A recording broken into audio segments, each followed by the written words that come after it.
Ninjiqqina mana daa'imni keenya hinjiqqame wal jiqqamellee. Maatii Sinaa sila ana yaaddanuu garaa keessa daa'imman qabda. daa'imni kan dhaaluu qaba. Bakka bu'aa Sa'iidoo kiyya bakka bu'aa Leencii kiyya bakka bu'aa goota kiyya garaa kiyya qaba. Haala Akka taa'e. daa'imman caalu. Maatis kana barbaada. Daa'imman ka caalu ilmi namaa daa'imman caalaa akka jedhe ilman sanii miti dubbiin maan ammaati na dhageetta. Jaalattus jibbitus namni tokko yoo jaalate wal fuudhe bareedaadha. Ani yoo sin jaalate si fuudheef jaalalli nu jidduu.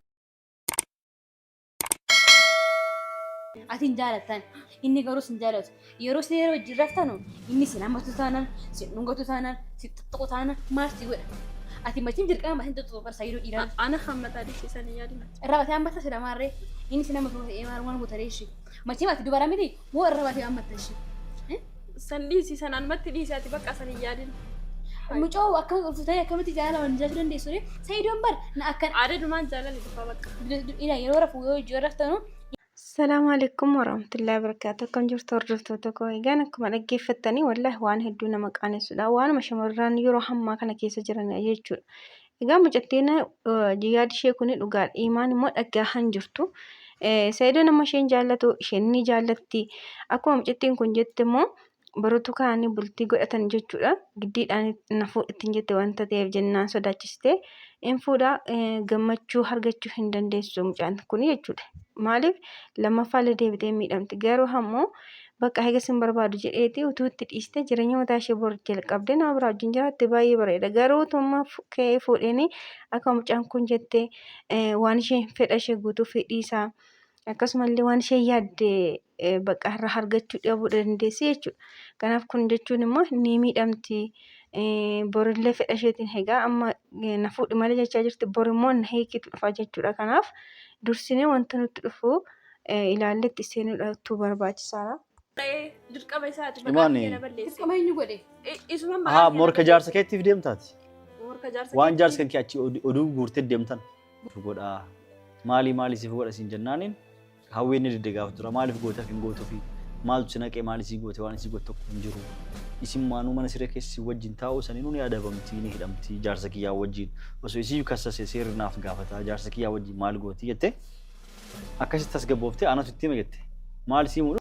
Amma Imaanii dirqama na fuudhuu qaba. Sa'iidoon jettee akka nama raachuun ishee kun jechuudha. Booda isheetiif galuu ni mala.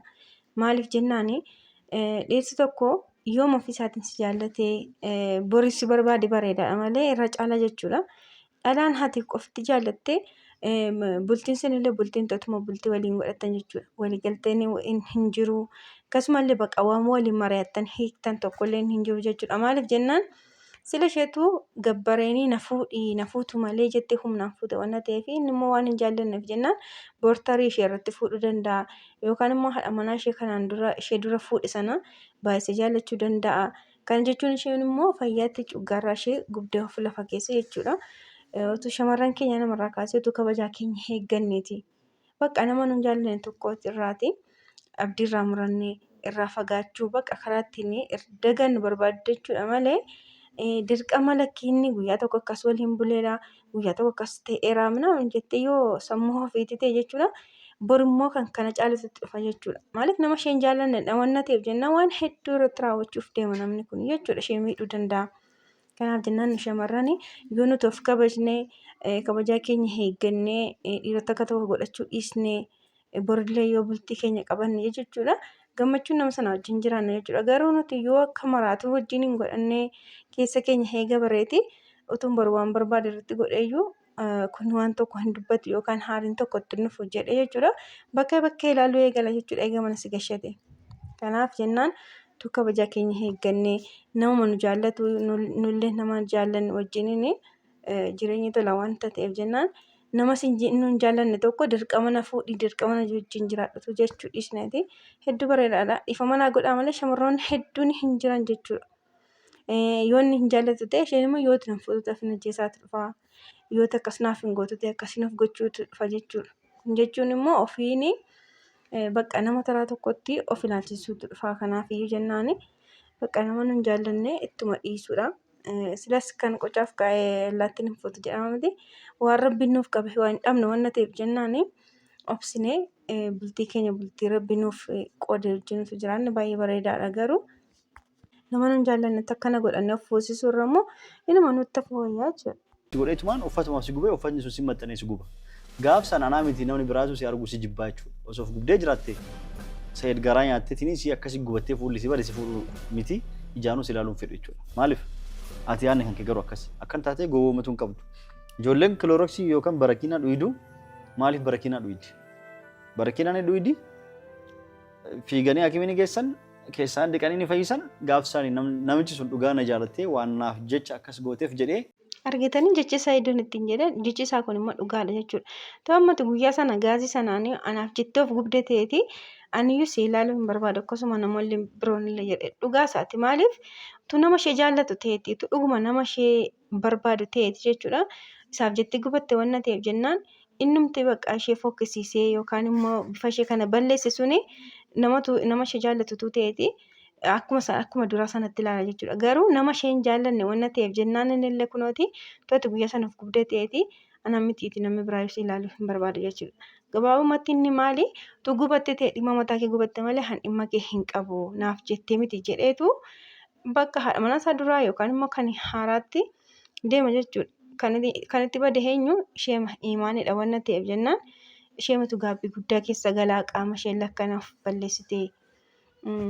Kanaaf shamarran keenya jechuudha of eeggachuu qabna bakka keessumaa keessatti shamarran biyya arabaadha yeroo baay'ee kan miidhamu utuu isheen achiitii hojjettee dadhabdee utuma qarshiitti argitu kan irratti fuudhe jennaani isheen immoo lubbuu ishee kafaa kan balleessitu meeqaan jira jechuudha. Akkas ta'uun qaba bakka nama siin jaallanne tokko yoo haala isaatti irratti arguu dandeessaa yookaan immoo namni namatti himuu danda'a.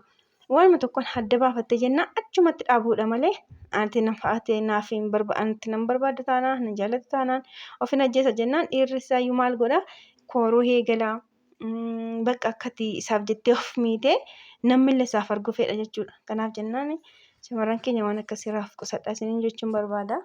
Dhiirri naaf gaafata jaarsa kiyyaa wajjin maal gooti jettee akkasitti as gabbooftee aanas itti hime jette maal siimuu dhufte ka gaaf duraa diddeessan barbaaddu mana nyaataa bantee fi mana baaburaa baadiyyatti bantee fi horii wayillee baadiyyaa bittee fi dachii qotattee Mana horii baniif.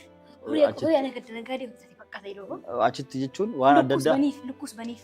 waan adda addaa yoo dalagachuu fedhii siin qabaatte fidiiti anis ni ayyamaa fi anuu biratti anuu itti himaa. Egaa namni tokko badii namarraa yookaan gaariin hojjete sanarraati kan inni baratu jechuudha. Amma imaanii wanta hayyuu irratti Sayidoon raawwataa ture Sayidoo irratti waan isheen raawwataa turte sanallee arguu hin dhabdu jechuudha. Ishee faarraatii barattee illee mucaa kana biraatti utuu haftee bareeda. Inni mataan isaallee garaa laafuutu akkana dhiisitee baay'ee bareeda Sayidoon. Maaliif namni yeroo baay'ee garaa yoo laafe jechuudha miidhaa guddaatu sarara ga'a. Namni illee sababa sana miidhamuutu heddummaata jechuudha. Maaliif jennaan waan kan godhe namni kun na duukaa rakkataa darbee moo yeroo hamma kana hin beektan jechuudha. Namooti amma Sayidoon maashaallah nama beekamaadha miidiyaatiin nama beekamaadha akkasumallee nama beekumsa qabudha jechuudha. Kanaaf karaa nama kanaallee akkana ta'a beekamtii argadhaafaa jechuufas sammuu keessa dhufuu mala bakka waanuma tokkoon sababii tokko barbaada namni yeroo hamma miidiyaa kanarratti jechuudha. Kanaaf Sayidoon illee gara laafummaa isaa kana qannasee akka inni illee hin miidhamne akka namoonni biroo illee hin miidhamnetu irraa fagaate natti tola. Garuu innis immoo giddiitti qabeessisa waanta ta'eef jennaan homaa gochuu hin danda'amu rabbiin isaaf laaffisu imaanirra rabbiin sabrii kennee fi isheen tasgabbooftee nama borii rabbii ishee firee argatteetu jiraatte natti tola jechuudha. Garuu intalli amma illa kunatti maraachaa jirti ofii maraatte illee isallee maraachite jechuudha. Akka jaalalti ati immoo sirrii narraa si qabu ana godha ati sanii yaadin. Akkasii. Baka ni kana goni na fuudi kanuma bar. Sayyidu jechiifta. Oh በጣም ቀላል ነገር እኮ ነው የጠየቁት። itti morsiifta akka sijaatu dirqamati. Inni ammoo sinjaatu sila itti morsiiftee immoo akkamitti akka sijaatu gootaree ishee amma sinjaatu bara. Sammaaliif sitti bareeda sitti muu qaba. Sitti dhagaya. Roozaan akkatti maraatee amma maal gooti? Laal roozaan dhagay. Roozaadha ani immoo imaanidha. Waa'ee roozaa. Amma imaanii qosamatti ilaalaa jirti jechuudha. Inni qaama na gootee na fuudhu qofaadha. Bakka ishee fi wanni kun wanta xiqqoodha jechuudha.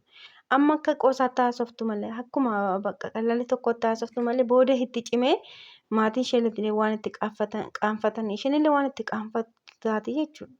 Isayyuu fuula miidiyaa irratti akkana wanta namni ollaan ishee ilaalu firri ishee ilaalu maatiin ishee ilaalu hojjetaa jirti. Garuma gamaatiin seena qabee teessisee nama gorsuurraa bakka asirratti galte jedhee gadhiisa jechuudha. Dhiifa manaa godhaa malee. Kanaaf utuu yeroo baay'ee of qabne shamarroonni keessumaa keessatti bultii jechuun qoosaati miti jechuudha. Amma Saayidoon gara laafummaa isaati malee tole sin jaalladha jedhee sobee ulfeessanii akkasumallee mucaa tokko lamarraa dhaleeni achumatti si gargaara yoo jedhan jechuudha hin danda'a jechuudha. Garuu hamma akka isheen hin miidhamnee fi lakkeen sin jaalladhu jala mureetti himaa jira. Dhiira yeroo hammaa hunda ta'uu baate jechuudha. Tole sin jaalladha sin fuudha jedheeni gaafa isheen naxxee deesse jettu tun jaallatiin gateen kan deemu meeqatu jira jechuudha. Kanaaf utuu waan amma qoosaatti fakkaatu kuni booddeetti cimee wanti sammuu ishee dhiphisu wanta dhalli irraa dhalatte illee dhiphina guddaa keessa seenti. Kanaaf tutta dhiistee tasgabbooftee waan maahiree rabbii isheef qoodee eeggatte baay'ee natti tola. Ayyee ture bareeda. Waan barbaaddu garuu maal barbaadda mana nyaata si banamoo isillee hayyamtee jirti isillee mari'achiisee. Ingala garuu waan si dhoysi tokko jaarsan waan si barbaachisu. Isammoo maali kan dhoysi naayime kamarra koo qaba. Sitti ni mul'akkiyoo Yoo namni isa dhaga'uu barbaadde wanna fayyadamtu sun jettee dhaga'uu barbaadde guyyaa biraa adduma kee taate sitti mamadi amma sitti ni. Ayyee tole sunis shamarra koo hin qabu. Abshiraayyee atis galatoomii waan tolee si dhiisee gara